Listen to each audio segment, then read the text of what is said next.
like to have a good public involvement today. We're going to start today with our opening remarks from Brady Christensen, and then he'll lead us in the Pledge of Allegiance.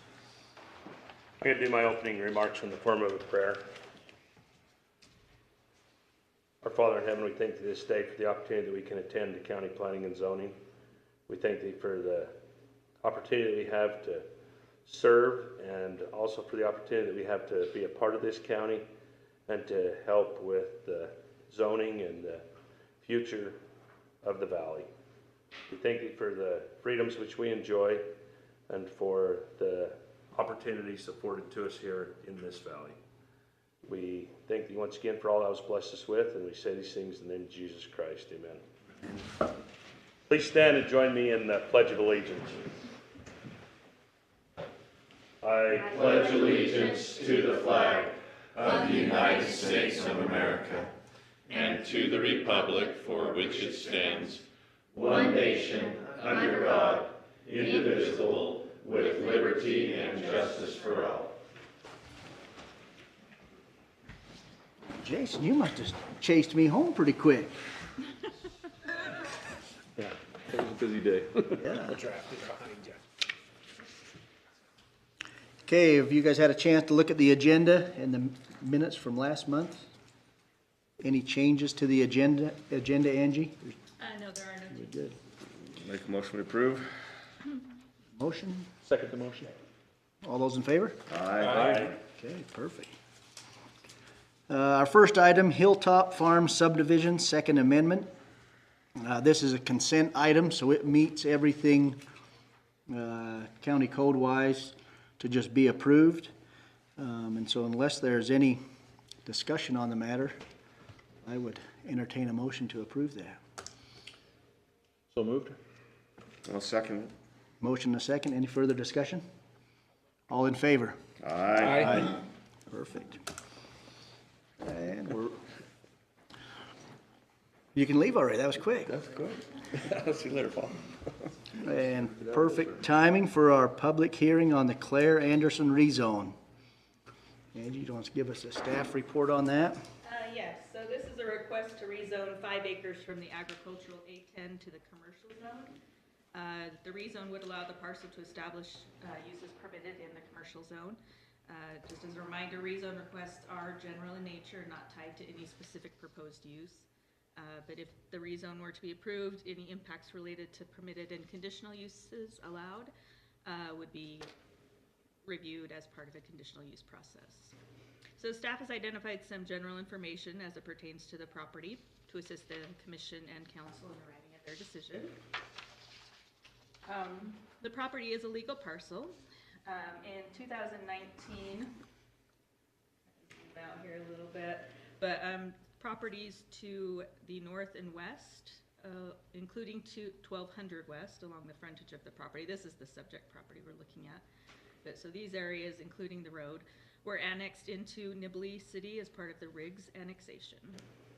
So the types of uses that are allowed in the commercial zone that are not permitted in the current A10 zone would include a commercial business, commercial kennel, self-service, that's a tongue twister, self-service storage facility, general vehicle repair, medical services, human care services, transient lodging, restaurant, educational facility, and then cell towers and such. So the adjacent uses, parcels to the north, east, and south are primarily currently being used as ag. Properties to the north and west are located within the municipal boundary, and you can see by this red hash mark that they are approved subdivisions. It's part of a 67-lot subdivision that Nibley's approved, but they're just, I don't know how current this picture is, but you can see the lots are still quite bare, so they're being developed currently. The nearest parcels that are zoned commercial in the county are just down the road south of the subject property on 1200 West. The Nibley Office Park rezone, which is this 15 and 3, was approved on 10 acres in 2008, but no development has occurred on that. This parcel, we can see the self-storage units here, was approved Actually, it was originally approved as a storage unit, self-storage facility in the A10 zone, when it was allowed at that time in 2006.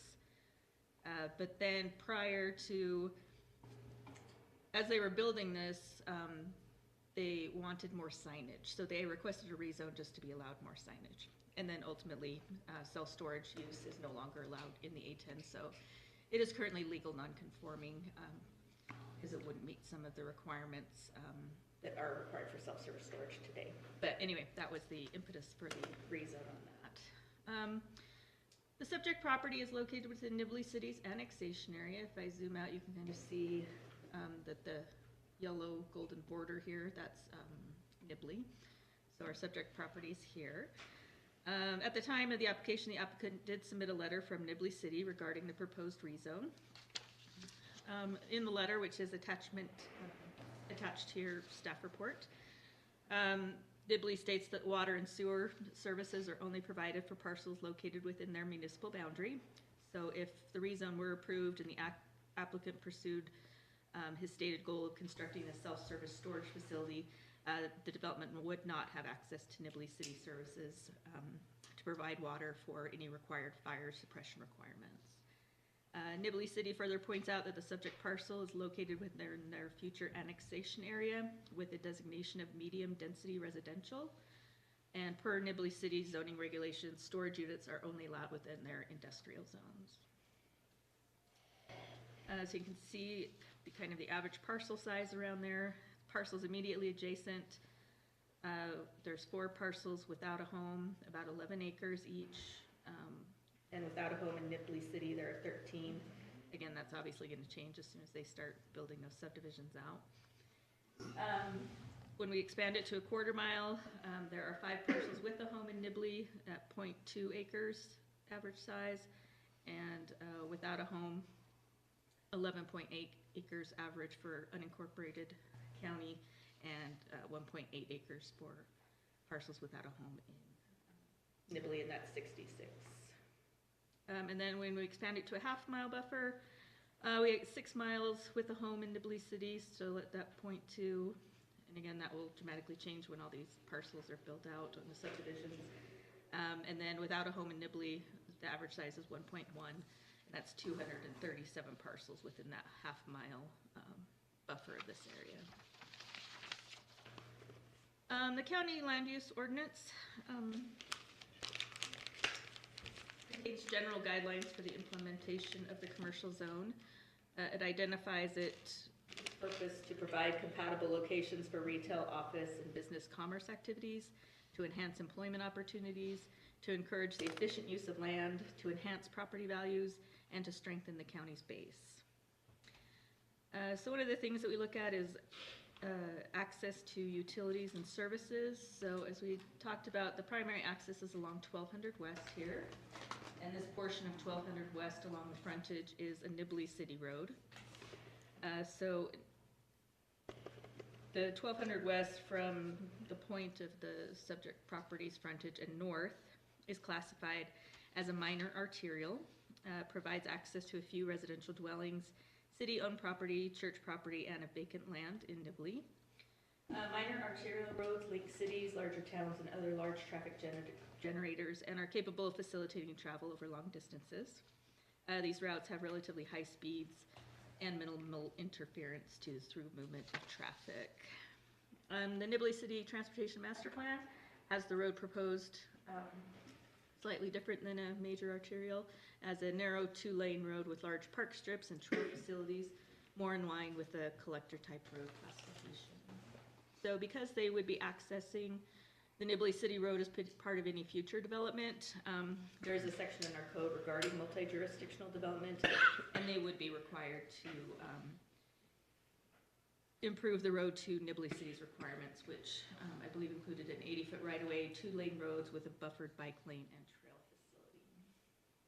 facility. 1200 West, as it goes south from the subject property, is a county road, classified as a major collector, provides access to ag lands, the JBS meat manufacturing facility, and is a vital link between Nibley and Hiram.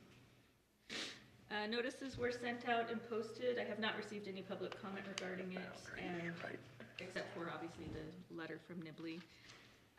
But based on the findings, staff is recommending denial as the location of the subject property to be rezoned is not compatible with the purpose of the commercial zone. And the parcel is accessed from Nibley City Road, is located immediately adjacent to the Nibley City boundary, is in their future annexation area, and identified on their future land use map as medium density, which does not allow storage units. So the future development of this parcel would be better served as part of a Nibley City development through annexation. And that concludes my report. Thanks, Angie. Questions for Angie before we open the public hearing? Could you, do you have the future annexation, or the future, use Yeah. overlay that you could put on there? Is there anything beside, is everything in that area planned for residential? Yeah, I was just talking with the applicant earlier. I think Nibley's done some rezoning for even higher density residential in that area as well. I think those storage units were put in '07. But I don't know what requirements. I was gonna ask that.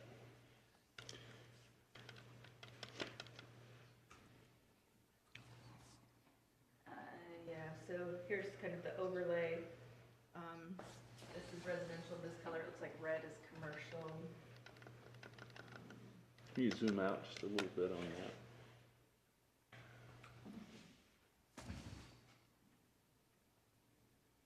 So again, here's our parcel, here's the Nibley boundaries. The kind of light beige is, You say red is commercial? showing commercial, yeah. But that's all currently county. This is, but this is all within the Nibley's future annexation. Correct. And, And I okay, can overlay that too as well. Just kind of show you how it extends pretty significantly. all the way to Hiram, I guess.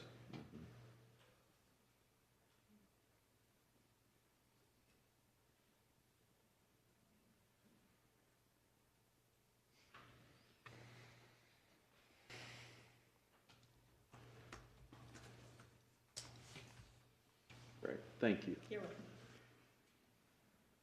Someday you'll have to show me how to do that. Angie, just to clarify, the red is not currently commercial, but its future is intended to be commercial? That is correct, yeah. Except in the county, these are actually currently zoned commercial. This is just the future land use. So I'm just looking at them right there and they're showing Greenbelt. That's because it was done under A10, because they were allowed in A10 Well, when they were I'm not built. even talking the storage units, I'm talking them, those storage units actually show, They can still be in, they Commercial. can still be in Greenbelt in commercial, zone commercial, because they haven't been developed yet. They're still growing crops on those fields. well, the storage units actually show as commercial, but the other land to the side of it shows, And that was under the previous, Here I can put the code. current county zone on here. so, yeah, that's, and where did they get water, do we know, for the storage units that are there? They're there, I do not know, maybe filled into Pretty that. I sure assume it's a on-site water well. right, Huh? A well, I'm pretty certain of well. And then probably an on-site tank for fire suppression.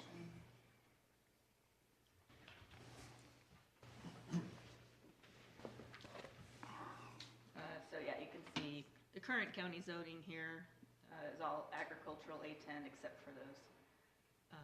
Okay, that's what I was thinking. Okay, do we have a motion to open the public hearing? Second. All in favor? Aye.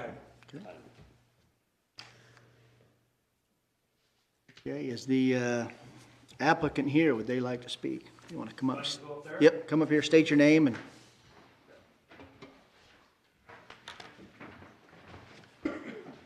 My name is Claire Anderson. Appreciate the opportunity to come before you. Couple of things, a little of my background. I'm a longtime school teacher, rural guy. Anyway, that 5 acres has been in my family for years, 4 generations. As we started thinking about, what to do, and you start to see this development happening, and if you wouldn't mind putting back up that original overlay of the commercial, just so you can get a clearer picture of my world. as we started thinking about this, I think probably, unless you guys, I've never done one of these, so direct me if you need to. I would just think address the conclusion. Is that what you want? Or kind of my thoughts on this? So, to the, Yeah, I'd give your thoughts first too. just- okay. That'll Yeah, give good. us a bigger background, You bet. and then you Okay. can address the conclusions, because those are just some staff drafted ones at this point. I got you. Perfect. Yeah, so nothing that set. land's been handed my great-grandfather down to my grandfather Sylvester Anderson, to my father, to me. The idea here, as you start to see this growth happen, this would, from my perspective, I have 5 acres to deal with. We have a lot of zoning rules and that, and I appreciate what you guys do. My father came from a county commission in Wyoming. I understand the processes you follow. And I have no doubt that all of you come to this meeting going, all right, we want to help the people, we want to protect the valley, and so forth, and your intentions are all good, and I appreciate it. My challenge that I've ran into, and I've had multiple conversations with Nibley, some county conversations. I also own just under 6 acres out in Mount Sterling that I have a house on, and you know, the limitations there in terms of what you can do with land. So my challenge as I start to think about how do I create revenue for my family, and you only have 5 acres, and you understand zoning laws with limited acreage, what you can do. And if you look at the subdivision that just got approved, and that's what Angie referred, the lot directly to the north of me is 5 acres. And that's, and I know it's Nibley, but I just want to give you some background to what I'm about to face if I can't get something done at the county. They approved that 5 acres for high-density housing, which doesn't touch any other land, because the owners, that 7 Royal, is developing all the other land to the north and to the east with 222 approved units. So what was originally planned to be medium-density housing has since changed just recently. I attended the meeting in Nibley last week or the week before, where they approved another change to it. But the point is, the very people we're trying to protect in the county and to help create life for their family, we're being squeezed out by people out of Salt Lake City who come in and buy huge amounts of land, and because of the zoning rules, even if I were to annex into Nibley, I wouldn't even be approved to do it. The land adjacent to me that touches nothing can do, because they own all this other land that I would only be able to do medium housing. But my point about the high-density housing, you have high-density and then multifamily units, like I said, 222 units going in addition to all the other units there, that if you didn't think about all these zoning rules, that land right there is a perfect place to put in some storage units to help the very people who live right there. And there's so many cases of it happening in the county or city where there's multifamily housing, they need places to store, and there's storage units miraculously right by them. There's at least 5 locations around where you can see that. I would like the opportunity to do the same. And you could argue, so the first conclusion that said it doesn't add value, I would argue that it actually maintains value. If there's nowhere to store anything, what will happen to high-density housing, or what will happen to multifamily housing? So that's why I'd like to be considered for that. In terms of commercial, I think it actually does the opposite of what the recommendation is.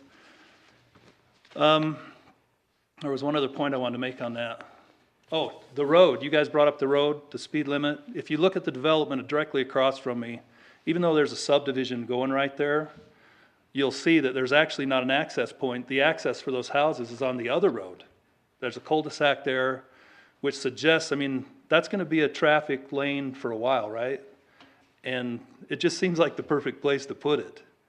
And I had multiple conversations with City of Nibley. I don't know if anyone's here that would want to speak. They actually recommended that I come to you all, that would be my best route to get approval. Because of some of the other rules, where because I don't have 40 acres, that I couldn't do some of the other things on there. As the other noteworthy thing, if we're considering, Nibley versus county, if you go back through their plans, I can't remember the unit, maybe you guys could help me. The unit that they use for commercial, it's all on the main road, industrial. they acknowledged in their plan that everybody puts together that whatever that unit is, there's only 70-something current because of what happened with Logan. And they're estimating that they're gonna need to add it, they need it to be 158 or something like that. Those, I can't quote those numbers specifically, but Nibley's gonna be faced with a challenge of finding more space for commercial and industrial stuff. And then my third point that Angie showed was the commercial literally that's in their plan is 10 acres away from my land. So if you look at that, there's one plot that belongs, Mondale knows who just passed away, to his daughter. She owns that plot right there, which touches the, so 10 acres away from there, I could be in their plan. So those things, as far as the commercial thing, as far as Nibley, like I said, Nibley recommended I come and talk to you all. The letter they wrote, they talked about water, which I understand, even though there's, just a side note, there's a hydrant right on the corner of my land, a fire hydrant, which I understand they have the rules. I have reached an agreement to buy a water right. I'm going through that process right now to take care of it the same way the storage units just down the road from me would be. The other reason why I'm interested in the storage units, we checked every storage unit around the valley. There is a shortage of storage units. We know the valley's growing and there's so many units going in there that it just makes sense. Any questions or anything else I need to address? Yes. Mr. Chairman, did you consult the county fire? What are they gonna require, even if you have a water right? Have you gotta build a tank that holds so many gallons? I would imagine that's the case. But you haven't researched that? No, I have not. That would be my next step. That could be extremely Yeah, costly. that would be my next step. Yeah. Any others?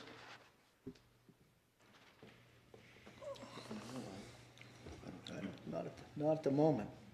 Yeah, I think. All right, that's all I have, unless, in terms of like, the second one that says, you know, the fact that it's medium density, how much of a role does that play in my ability to have a conversation, that type of thing? How much latitude do you have on that?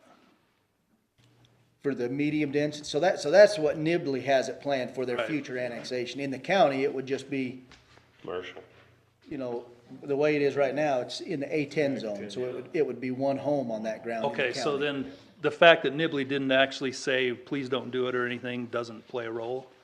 It does still play a role, because where it touches their ground, we take that into consideration, you know, to see if that fits in the master plan of everybody's Sure. growth plans. Okay, and then just a reminder on that, they just changed that to high density and multifamily. Right Next to it. So, Yeah. that's all I have, thank you. Thank you. Does anyone else here want to comment on? Okay, Make a motion, we close the public hearing? Second? all in favor? Aye. Okay, commissioners, what would you like to do? Further discussion on the item, or?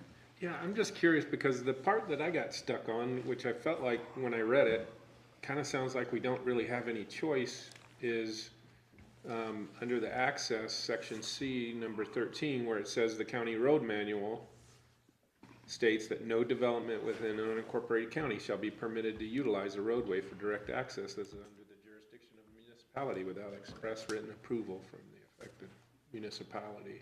And so, I guess when I got to that point, I sort of thought that, well, this has already been decided for us, just Yeah, I read that. because of the existing standards, but am I yeah, mistaken on that, or? Well, I had the same general question about that, because, I mean, we talk about access from what direction? I guess is my question. If you go through Nibley, for sure, but if you come from the south, there is access. Yeah, and that's where I guess the question that maybe Matt, if Tim doesn't have the answer, maybe Matt can come up and give us the answer, because I had that same question, because in their letter, they said where it touches the boundaries, that has to be agreed upon. And so I think, in my mind, coming from either direction, it comes into play. But maybe if you want to, Matt, give us some better guidance on the road standards and how that works when it's touching a city like that? In my mind, it's a little simpler than that. It's just that we don't have jurisdiction, so we can't grant them access to Nibley's Road. They're gonna have to go to Nibley. I don't think that anything in the code says Nibley's not going to, but I don't know if anyone's asked them, hey, will you give them access? Once they give them access, then that's the condition. They'll probably have to do curb, gutter, sidewalk, or whatever. There's gonna be some conditions along with that granting of access. The flip side of that is the same way. If this was reversed, we don't have the ability to give the opposite way access either, and the only way that can come through is the council.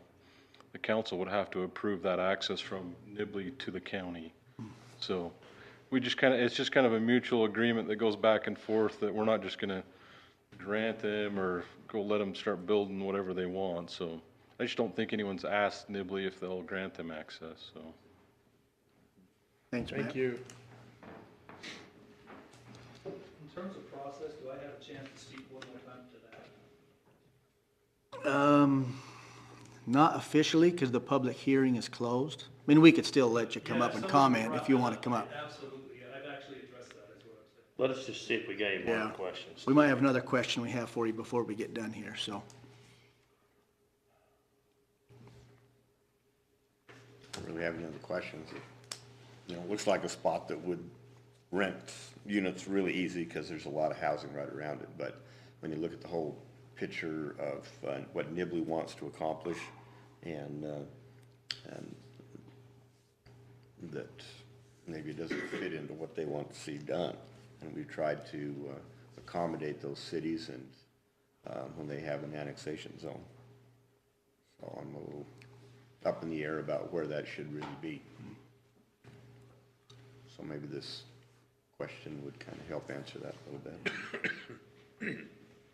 Any other questions or concerns? Well, one question maybe he could just address when he comes up, with his response to the road deal is if he's had any communication with them since they changed the zoning from the moderate density to the high density with the multifamily.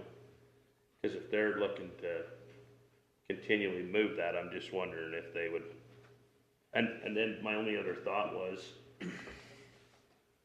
I'm with Lane. I support the cities and what they want to do next to this, but I'm almost wondering, depending on what he knows, if it wouldn't be better to table this, give him the chance to go back to Nibley City and say, hey, you've now changed this from you told me I could have to be moderate density, but you changed my neighbor to high density. Would you allow me a road access and whatever else? Because that would maybe give us a little more information to go on. I like that idea too, if that's possible. Well, it would even give us time to see, but yeah, if you want to come up, give us time to see if he could even, the road access is even Yeah. possible.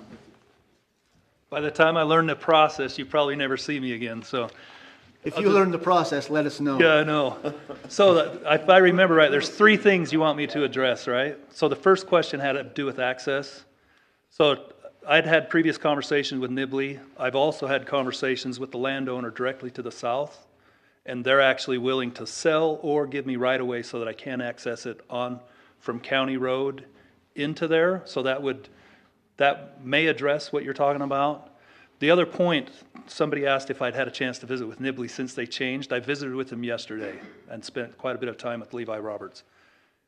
If you look, the one, I don't know if I'd call it a misnomer. If you look at why they own the road, because I asked him, I said, why do you guys even own the road where I'm at, and why doesn't it go down to center line? Yeah.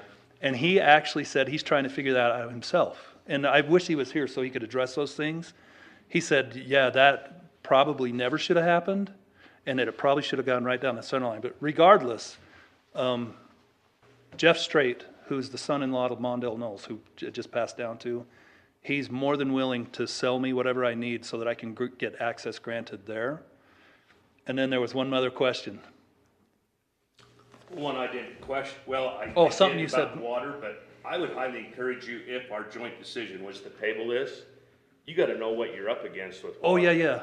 That I absolutely will do. The other point was you brought up the Nibley. So I thought the purpose of that letter that they wrote would be an opportunity to, because Levi's never said anything to me, even yesterday, and the letter doesn't really indicate that I wouldn't do it. They just said, here's here's what would need to be done. And so I would argue, well, not argue, but that they actually gave their blessing by giving the letter and then not showing up to a meeting, is what I would think. But I'll follow whatever you guys recommend. That's a generous interpretation. Well, here's the reality. So naturally. I really will follow whatever you recommend. Man, there's just so much opportunity there and so many regulations that prohibit the small guy. And the very thing we're trying to protect by regulating all of this stuff is actually squashing the small guy and letting these big money guys come in. Oh, I know what it was. It doesn't even touch anything, literally. And I asked that to Levi and he said, yeah, I can't figure out how that got approved for high density housing. So, and anyway, that's all I have. Thanks. Mr. Chair? Just Kim, have yep. one thought. Where the letter references storage units allowed in industrial zones, and granted, there's areas within the city that may be zoned industrial, but if you could zoom out just a little more, Angie, I just thought it might be useful to look at commercial, and then that kind of purple fuchsia color is future land use for industrial. And there are other areas in the planned future annexation areas of Nibley that anticipate industrial, so I just think it's worth looking broadly at the general plan. This was adopted just last summer, 2022, and our GIS team is updated to see it here in context of countywide plan. Just an observation about land use and that may relate to the letter. Yeah, I think based on their general plan, they would like to see it further south. Industrial uses. Mr. Chair, Dirk Anderson for the record. I just wanted to state that tabling it isn't the worst option in the world, and that in fact, with congratulations, by the way, with the council passing the general plan this week. That reflects a lot on this body. But I wanted to say that a big theme in the general plan and what we've heard from planners lately is that we as a county staff anyway want to work exactly this kind of example where we want to work with the municipalities at their edges to make sure that we're not getting in their way and that we can work together.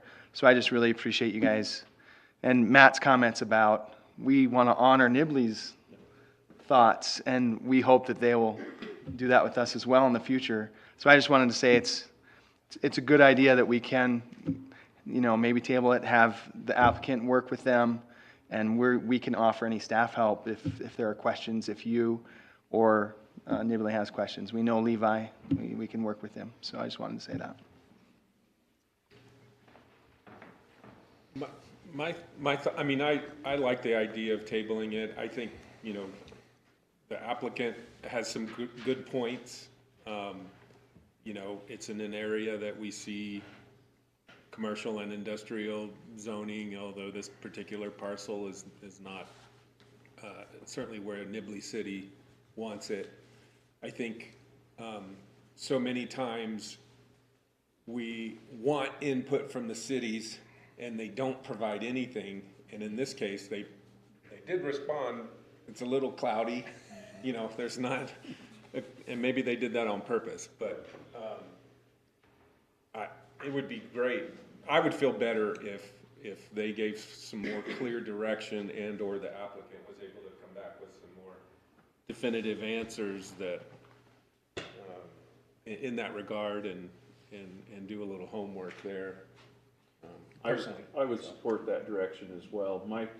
My thought on this is, we look at future zoning, what the plans are. In my mind, those are aspirational. Yeah. This is what we think it would look like when the sausage gets made.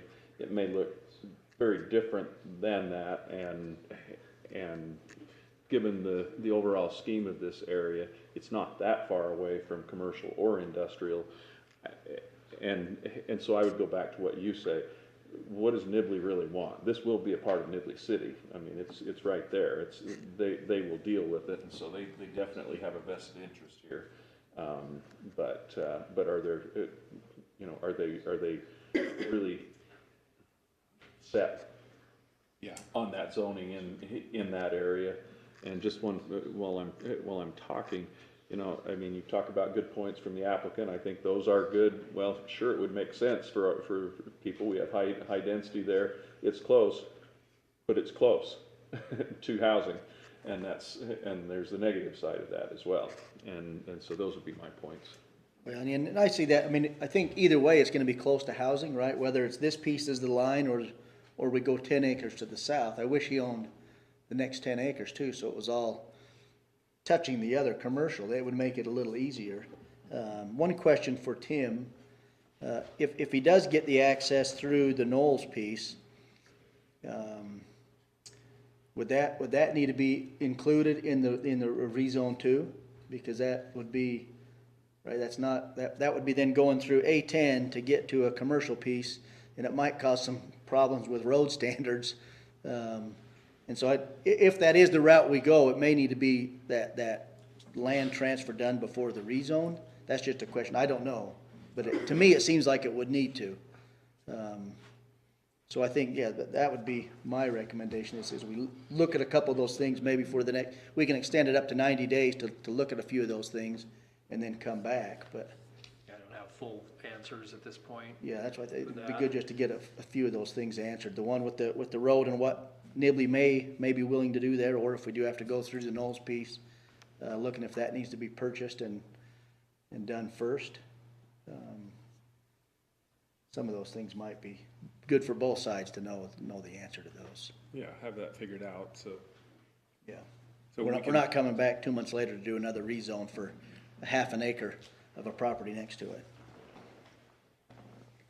Potentially. So that, I'm willing to take a recommendation from any of the council members, but that would be, I would make a my, recommendation that we table for out to 90 days. I don't think tabling would be bad language. It means that you're setting the item aside and Oh, probably not coming back. So you probably want to say you're going to Continue, yeah. Continue up to 90. Continue up to 90 days, because they could come back next month and. I would second that. okay, any further discussion? All in favor? Aye. Aye. Okay, so work with staff and Nibley City and we can see if we can get a few of those things answered. And you can check with the fire marshal in the meantime too. I'll do that. I'm pretty sure he'll tell you if it doesn't have an apartment with it, you need 15,000 gallons. If it has an apartment, you need 30,000 gallons.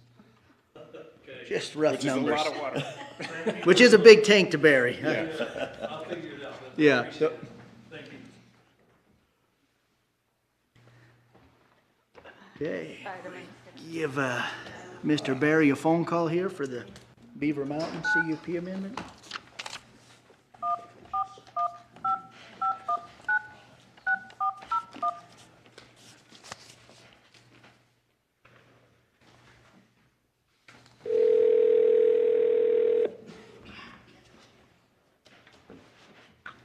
Hello, this is David. Hey, David, Nathan Dowgs with the Cache County Planning and Zoning. How are you doing? Doing well, how about you? Good. You ready for a little presentation here on the Beaver Mountain project? Yes. Okay, I think Angie will give us a description of the project and then we'll go to questions after that. Okay. All right, so the Beaver Mountain Master Plan Expansion Conditional Use Permit Amendment 2023 mouthful, is a request to expand Beaver Mountain Ski Resort, an existing recreational facility located in Logan Canyon in the upper 40 zone. Excuse me.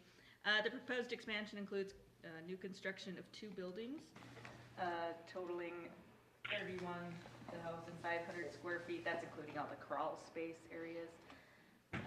Excuse me. On this site plan, you can kind of see where those buildings are going to be located. They're separated, but they're also connected on the lower levels with some mechanical and crawl space areas. Per county records, the ski resort is over 70 years old.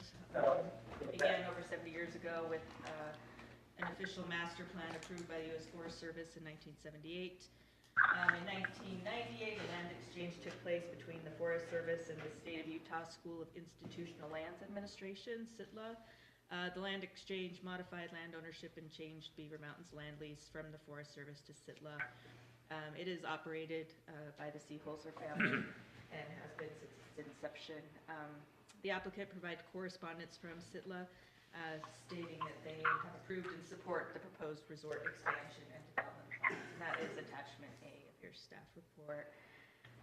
The master plan was later revised and updated in 97, 99, 2001, and 2010 by way of approved CUP amendments to support the steady growth of the recreational facility and add summer activities. The latest proposed expansion is described in the applicant's letter of intent, site plan, and building plans. To accommodate the proposed expansion, there will be a demolition of 4 structures, including the existing Marge's Cabin, 1,500 square, that's this A right here. And then a couple of sheds totaling 800 square feet, and those are here, and a small outbuilding. As I mentioned, the 2 new buildings will be connected at the lower level by means of the mechanical electrical systems to provide additional space for operations and better guest service areas. So once the old Marge's Cabin goes down, this will be deemed the new Marge's Cabin here, what they'll be calling it. And then to support the new structures, a new generator will be installed in the small building to the east next to the existing electrical cabinets. So the main building will be located in front of the drop-off area here, and serve as the guest services area. The building is 2 levels above ground and 2 below.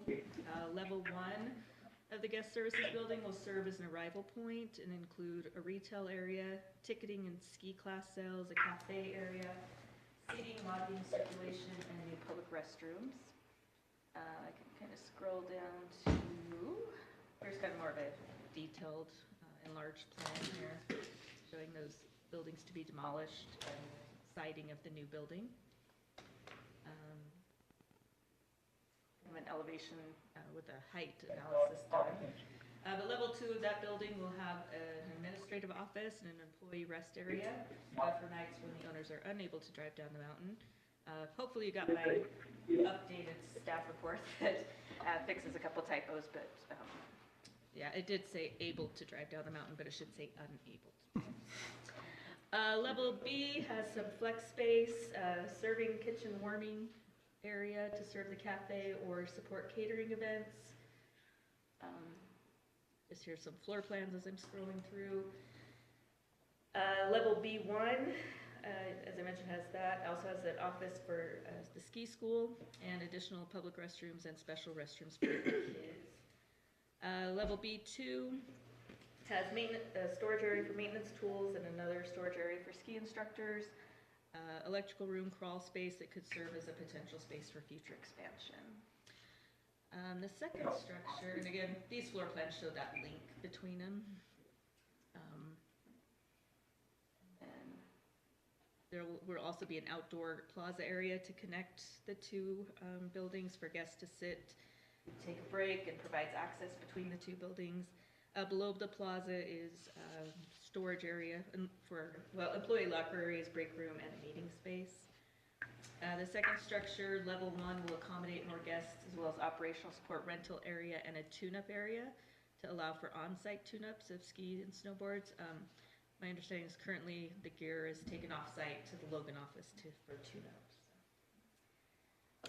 During peak operating times, the resort has up to 260 employees, and operating hours are 7 days a week, 9 a.m. to 4 p.m., with night skiing 5 p.m. to 9 p.m. Monday through Saturday.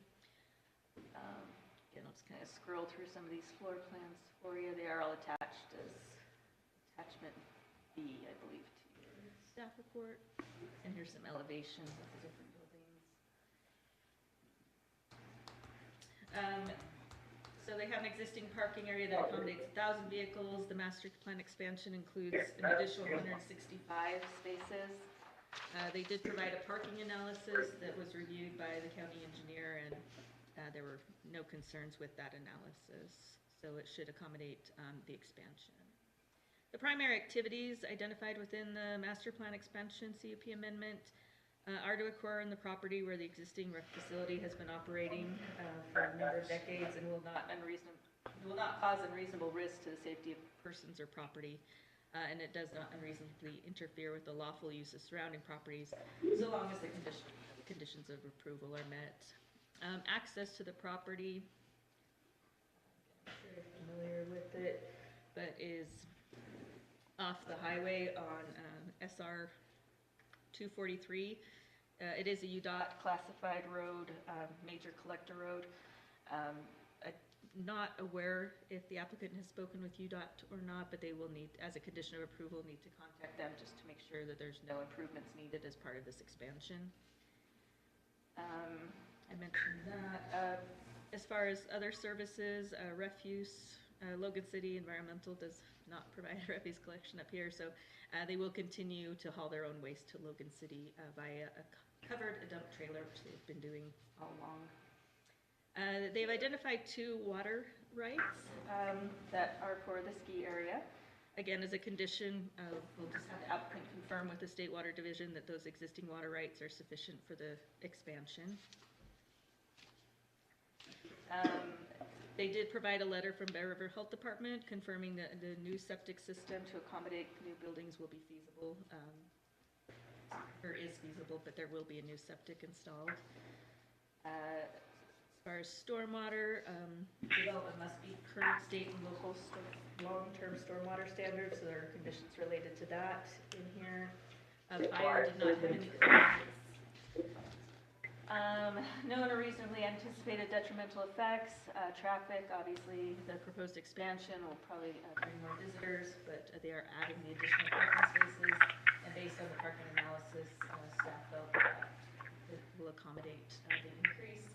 And then there are a number of sensitive areas on the property, and those may need to be further addressed with the sensitive areas analysis just to confirm that development is possible in those areas and that we're meeting all the requirements for geotech and that. But, so there is a condition in there that will need additional site plans detailed with topographic information, etc., just so we can evaluate all those sensitive areas.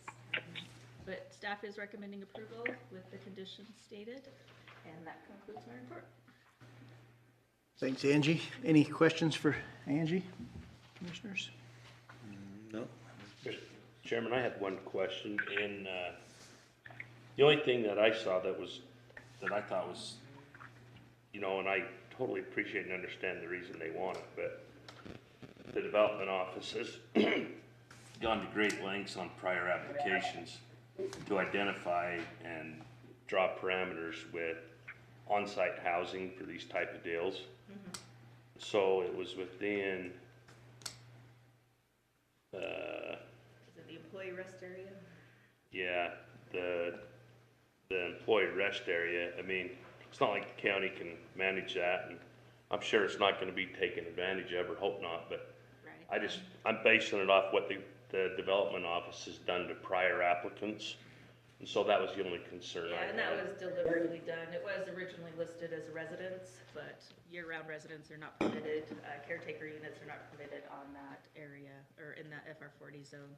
So it was just to accommodate those incidental times if there's a storm or they're too late, that there is a place to bump down.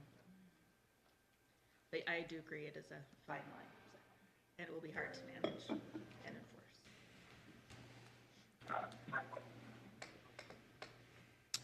Okay, Mr. Barry, do you have any comments you want to give us on this application?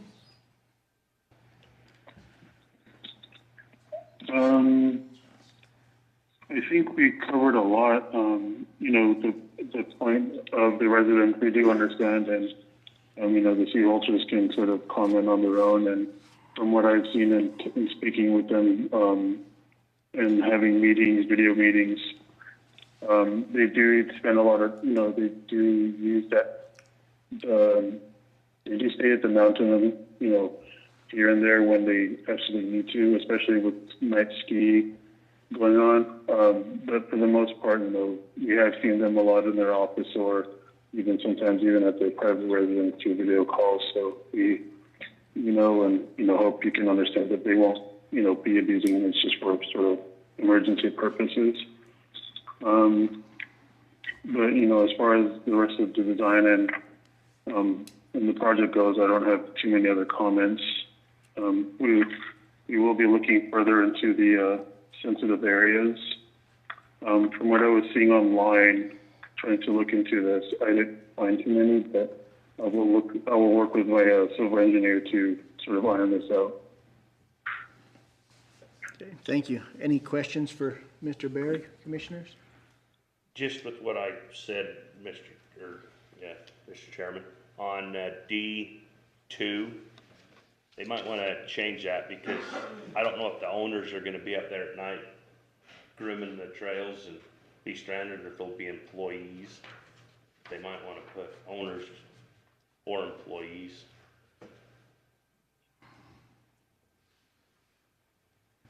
Yeah, and I had actually intended to write a condition that kind of explicitly stated what that use was for, but I did forget that. So if you wanted to add a condition, we can do that as well. Well, otherwise, the way it reads right now, employees wouldn't be able to stay up there.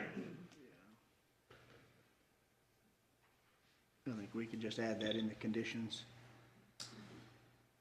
This, Do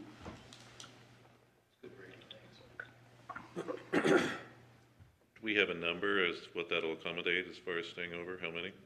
It's just a 900 square foot area, so I think it's like one bedroom maybe. One sleeping area.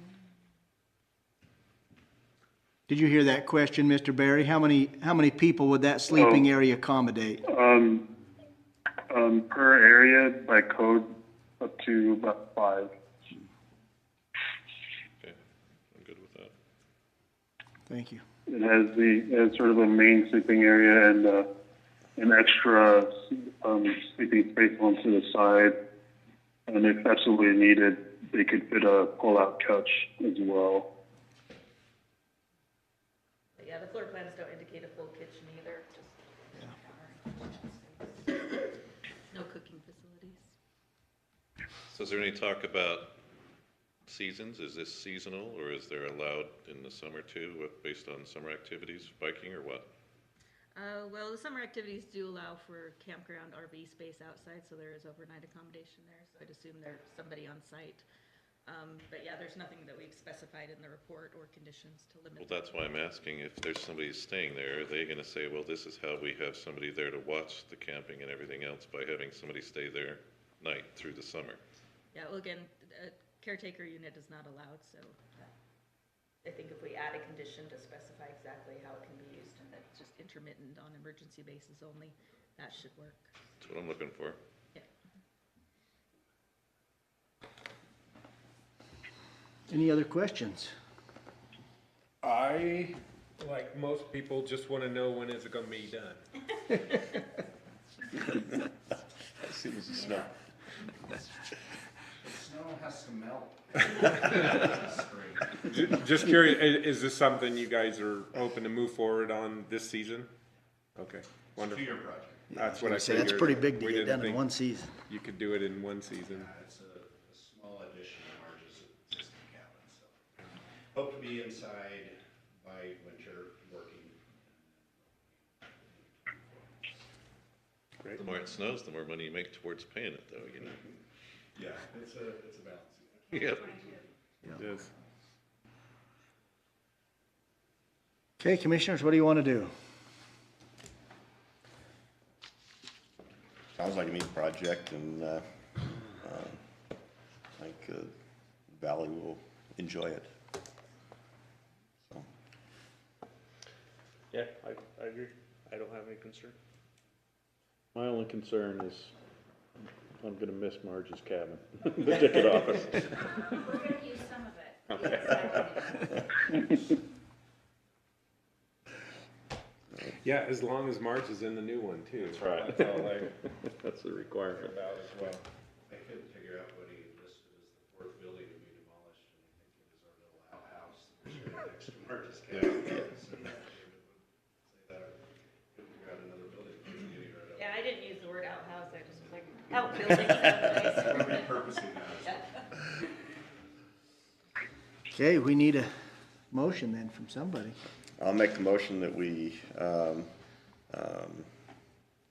recommend to the county council. Actually, This you one's were- a No, CUP, this so is we a do it. CUP, Yeah, so we we do just that, approve yeah. it. We approve the Beaver Mountain Master Plan expansion with conditional use permit. With the With the 11 conditions with adding one conditions. more. And how do you want to word that, Angie, so it makes sense? Sorry, I'm just paraphrasing right now, but just that the employee rest area is intended for only intermittent use for emergency purposes and is explicitly not intended to be a full-time residence or caretaker. That would I be. think that covers it. So 12 conditions. 12 conditions and 2 conclusions. I second the motion. Any more discussion? All in favor? Aye. Aye. Okay, perfect. Thank you.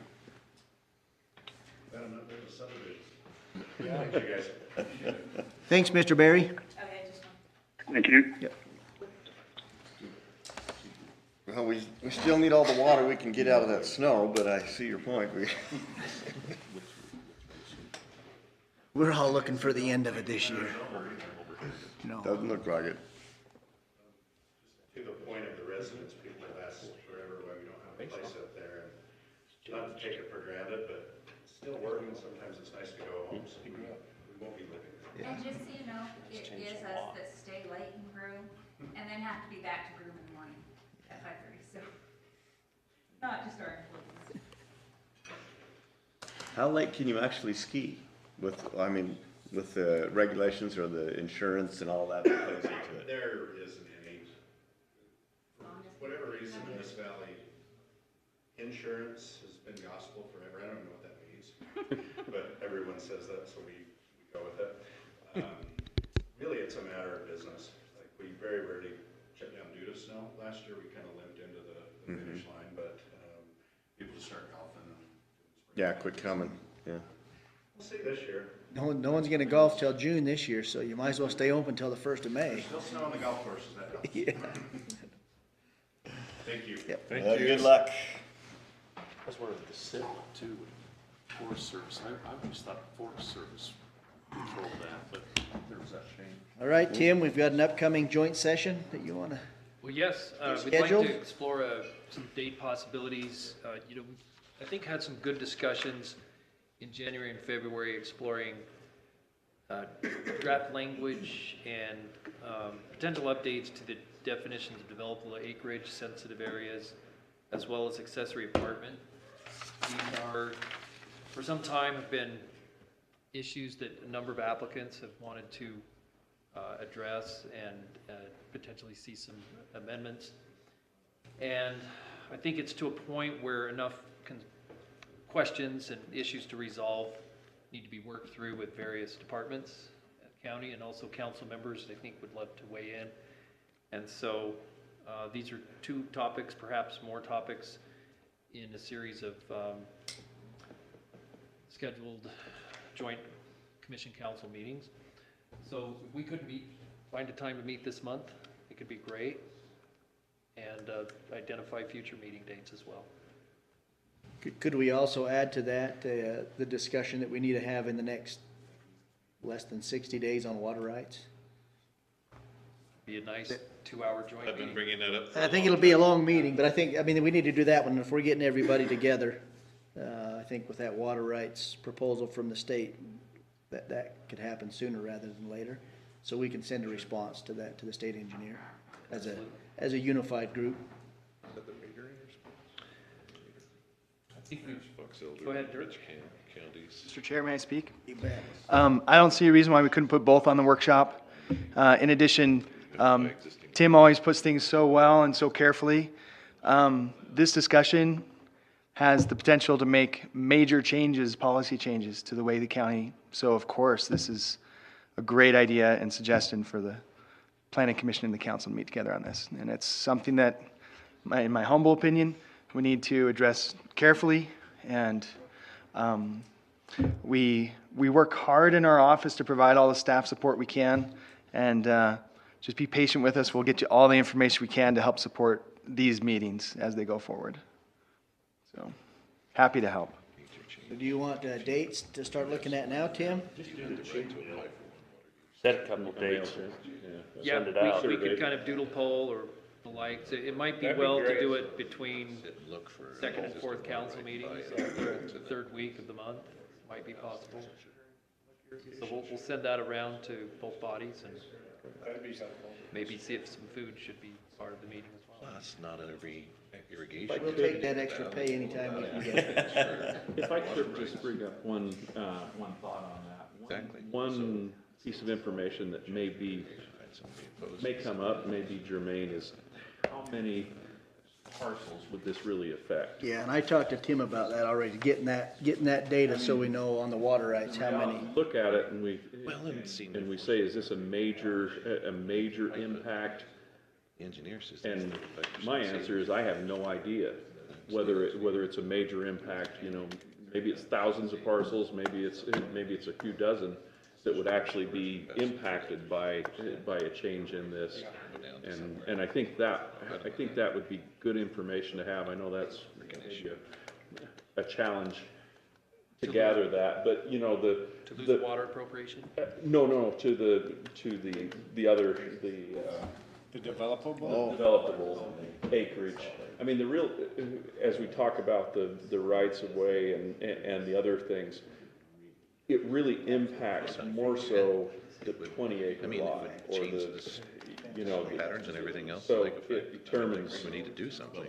I got a 20.0 acre lot, and if I have to dedicate, and that takes out a sliver of that, well, now I've got one lot, and I lose that second parcel that I could have developed. But that right of way has been adopted, right? The change of the right of way, it's the sensitive areas that we're considering now. Did that, okay. Yeah, it did get approved. Just limiting the right of way in the A10 zone. Everything. Oh, that's right, they limited it to the A10 zone, okay.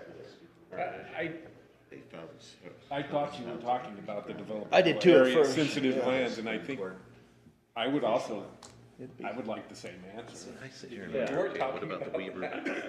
What about all those that are controlling? It'd be nice to see visually what areas, Well, are they or aren't they? parcels we're talking They're only about. saying Box Elder, Cash, and Rich.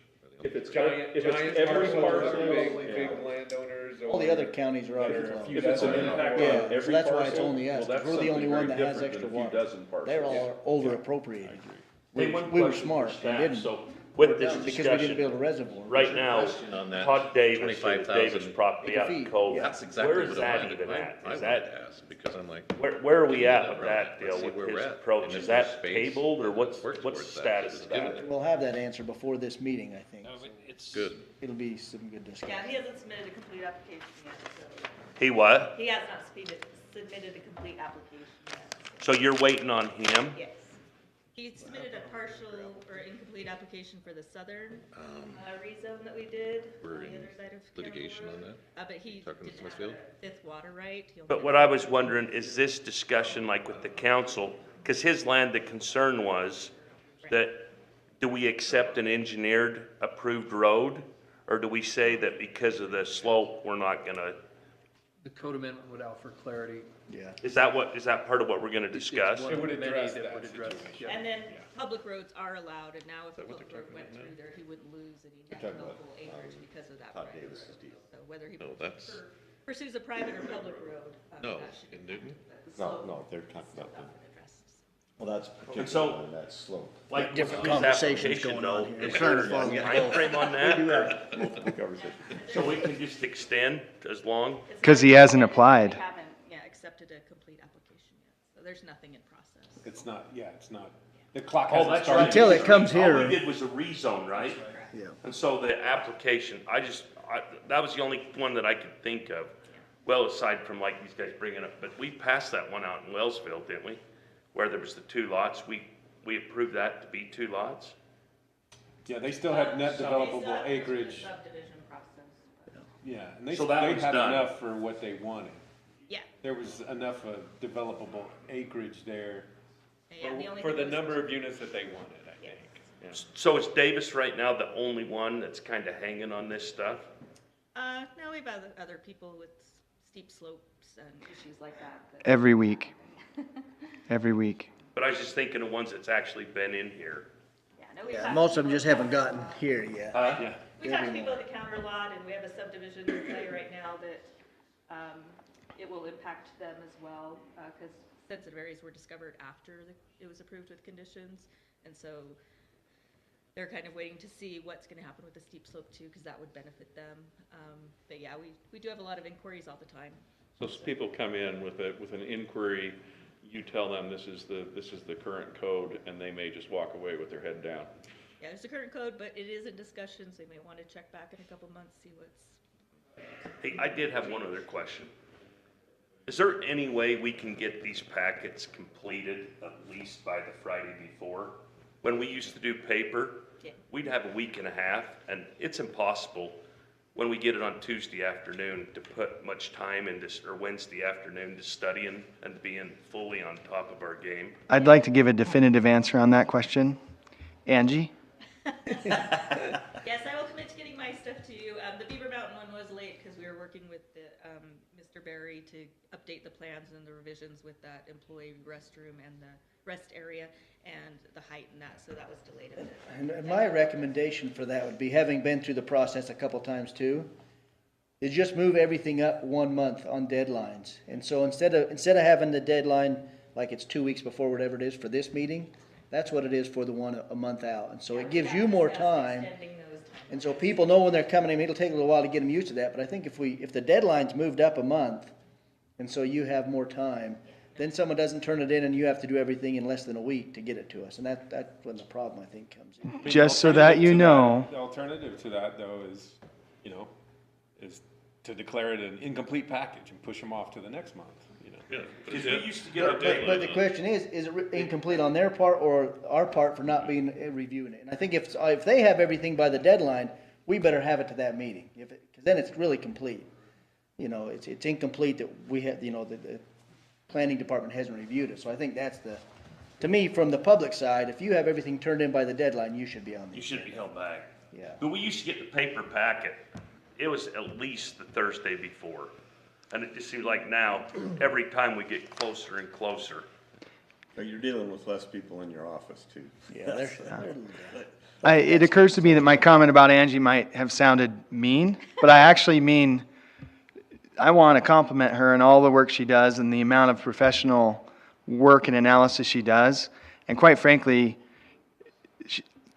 any response back to your comment about putting the deadline back, then we catch heat from applicants that say, why the heck is the deadline so far, that. I think, once they know that and they get used to the new deadlines, they look online and it says, here's the deadlines. Yes, and we'll be the backstop for any kind of consternation that comes from that, right? And we will always do our best to help them meet those deadlines. I can tell you, since I've been interim, it opened my eyes as to, and I'm trying to help our development services department basically just look at our processes and make them make more sense to the average citizen, and as simple as we can, and then guide them through it and have not constant communication. My staff would say that's what I'm expecting of them, to be calling, or I've asked them to call them every week, and they're, the staff is like, really? And I'm like, well, okay. It kind of depends from, issue to issue, but we want to be customer service driven and we want to help them.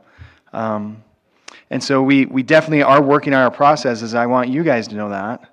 And, but we are working hard, and I didn't mean that to be negative towards Angie. It's more like she's the boss and she's under a lot of pressure and doing a lot of things. But like she said, we can work to get that to you before, the weekend before, right? Friday before, so. May I add that if SB 174 passes, we do need to push those timeframes back so that this committee, this commission is fully versed a week or so before that meeting, because under that bill, you have one hearing for a subdivision. And these guys need to have read that and up to date on everything, as well as you guys preparing it. So we need to definitely look at those deadlines and push them back so that there is time for that to be dealt through, read through, and everything prior to that. Absolutely. Councilmember Gunnell, thank you so much for that comment, because I wouldn't want my comment to sound like I am worried about the citizens, although we want to meet their needs, right? But paramount, honestly, is your ability to be able to see all of the materials, ask us any questions we can help you with, and just so like you said, to get really caught up and familiar with the material so you can be thinking through the Not only does decisions. it prepare them, but if they have questions, then they're able to banter that back to you guys and Exactly. prepare for that, so. Exactly. Matt, did you have looked like you had a comment too? With all the work groups we're doing, to Nolan's comment, I think that we do need to discuss, what is a complete application? How much effort and time? You don't want to go get all your engineering drawings and everything done to submit that until you at least kind of get a wink and a nod that I'm headed in the right direction. But a wink and a nod and then an approval doesn't necessarily mean that You're done. you're done. You still have engineering. So I think between, staff and planning, we need to find a happy medium of to what level are we expecting these applications to be completed so that we know that they can move forward, that they've addressed any of the issues, and so that, staff isn't spending months and months after the fact trying to get engineering drawings. Where's your stormwater? Can you even build the road? Some of those sensitive areas, all that stuff. So I would encourage us to make sure that we put that on the list to discuss as well. Well, we could come up with different timelines based on what's coming before the planning commission. If it's subdivision, that is gonna have a tight schedule and everything in. If it's a CUP, this commission can push it back and do different meetings, but as it's looking like now, once a subdivision they come before you guys once, and you gotta give them a definition of an answer at that time. So on that, they should be fully versed and having the opportunity to read that and go through, because that's what the bill's saying. They only come before the P&Z once. Yeah, and right now, I mean, we kind of are coming once, but a lot of the other cities have a preliminary plat review, then you go work on your conditions and they'll come back for a final plat. So I haven't read that, Nolan, but I don't know if that counts I as think it two, will or if affect the counts as- cities a lot more than us, but it could on some of them that come multiple We times. had our 'cause we staff haven't- go through that, and they said municipalities and counties are under that. And that's Well, we're all under it, but we've been doing it pretty much that way anyway, just right. coming But I'm once. just saying it's gonna get stiffer. It makes it hard. There's challenges to that, whether we need the concept. I mean, we have a concept review, a preliminary plat review, and a final review in the code. And so there's actually 3 reviews that we could implement currently with our code. We kind of just do one, right? But, Planning commission, right? yeah, so. Just trying to make sure you guys are aware of some of the load on the staff after the fact, and we want to make sure we're proactive in getting those things to a level that's appropriate for you guys to be able to, look and see what the details are and comment and feel good when you approve them, and making sure we're working with the public as well, so. Thanks, Matt. If I can make one more comment. Great comments there. We are working so hard on analyzing our processes because we will find that people like Todd Davis, although I think he knows exactly where he's at in the process, we'll have people that think they're in the middle of a approval process when they haven't even given us an application yet, because we've tried so hard over the years to work with them up front. In addition, as an example of what happened tonight with the Beaver proposal, some members of the public, they're applicants, and they come through here and they get the approval with conditions. Boy, what they see in all great big letters is approval, and they're not really thinking about the conditions so much. And so it's been a big part of what I've been doing over the last 8 months is giving a lot of bad news when they feel that they've got it made, and then we're contacting them 6 months later saying, hey, how are those conditions coming? And they're like, I was approved. And we're like, well, yeah, you were approved with conditions, and you got to get through those conditions before you get final approval. And so, anyway, great discussion tonight. Okay. Well, without any objections,